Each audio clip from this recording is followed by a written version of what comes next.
Whoever invented the cell phone was a genius. You can talk to each other in real time, even if you're far apart. What kind of magic is that? When you make a call, your voice is captured by the microphone. Sound is essentially airborne vibration.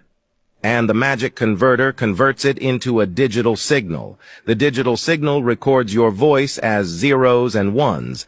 Then an antenna sends the signal as an electromagnetic wave. So the principle is very simple. As long as the electromagnetic wave can be transmitted to the other person's cell phone, you can establish a call.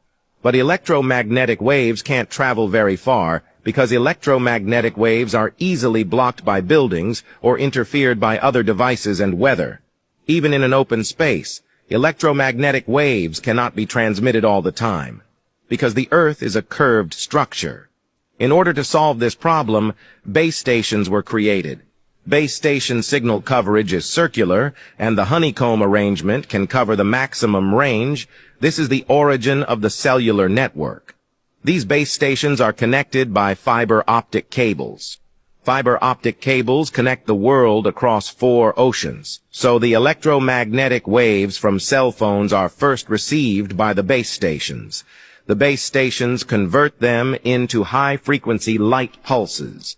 These pulses are then transmitted to the base station's transceiver at the bottom, and then through the fiber optic cable to the other side's base station.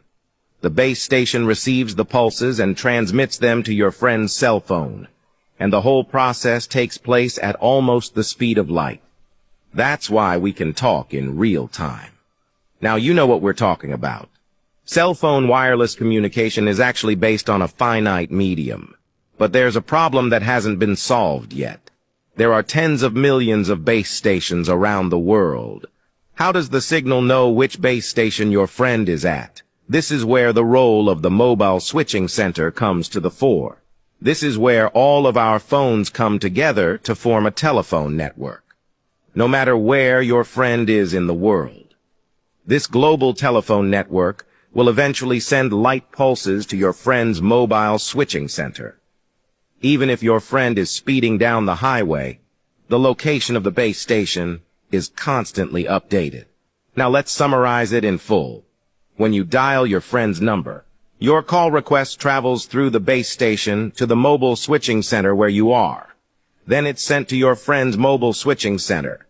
Then the base station first checks to see if your friend's cell phone is off or on the air. If everything is fine, your friend's cell phone will ring, and then you can talk.